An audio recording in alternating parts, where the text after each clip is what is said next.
আসসালামু আলাইকুম ওয়া রাহমাতুল্লাহি ওয়া বারাকাতুহু। সুপ্রিয় দর্শক শ্রোতা, আপনারা জেনে খুশি হবেন যে শাহমাদার অ্যারাবিক ফ্রেশ একাডেমি শুরু হয়েছে 1 মাসব্যাপী নাহু প্রশিক্ষণ কোর্স।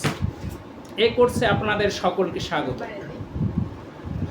এলমে নাহু শিখতে হলে প্রথমে যে 3টি জিনিসের প্রয়োজন তা হচ্ছে 1 নম্বরে মুফরাতে লোগাত হিফজ করা, 2 নাম্বার মাজদার থেকে সিগা বাহির করার নিয়ম জানা, 3 নম্বরে সরফের কঠিন কঠিন গর্দান মুখস্থ করা। এই 3টি জিনিস অর্জন করতে পারলে বাকি 3টি জিনিস এমনিতেই অর্জিত হয়ে যাবে।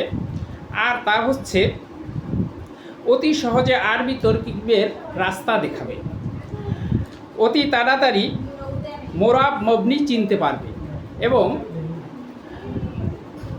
অতি সহজে আরবি ইবারাত করতে পারবে। এরপর আমরা জানব এলমে নাহু এর সংজ্ঞা সম্পর্কে। এলমে নাহু এর সংজ্ঞা সম্পর্কে বলা হয়েছে, এলমে নাহু এর শাব্দিক অর্থ আল কসদু আল ইরাদাতু, অর্থাৎ ইচ্ছা করা। যেমন নাহু তু হাজা আই কসাত্তু হাজা, অর্থাৎ আমি এটার ইচ্ছা করেছি। নাহু শব্দটি নাউন অর্থেও ব্যবহৃত হয়, অর্থাৎ প্রকার। হাজা আলা আরবাআতি আনহাই, এটা 4 প্রকার।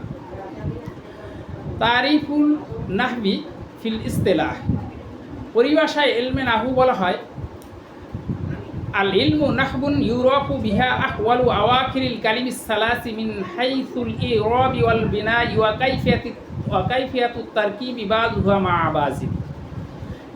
এলমে নাহু এমন কতিপয় নিয়ম পদ্ধতি জানার নাম যার দ্বারা আরবি 3টি কলেমা অর্থাৎ এসিম ফেল হরফ এর শেষ অবস্থা সম্পর্কে অবগত হওয়া যায় মোরাব মবনি হওয়ার ভিত্তিতে, এবং একটি কালিমার সাথে অপর কালিমার তারকিব দেওয়ার পদ্ধতি সম্পর্কে জানা যায়। এরপর আমরা জানব যে এলমে নাহু যে আমরা পড়ব এর উদ্দেশ্য কী।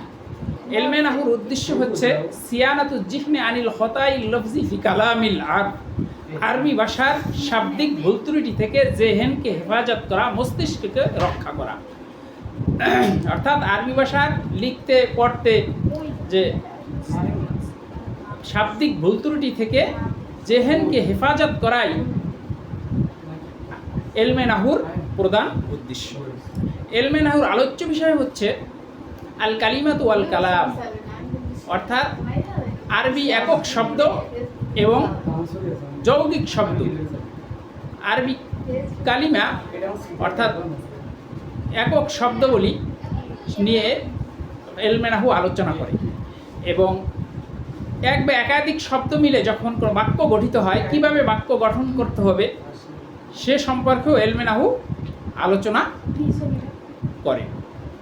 সুতরাং আমরা এলমে নাহু সম্পর্কে এই দর্স থেকে, এই প্রশিক্ষণ থেকে ভালোভাবে জানব, এবং প্রতিটি দর্স শ্রোতাদেরকে দেখার আমন্ত্রণ রইল।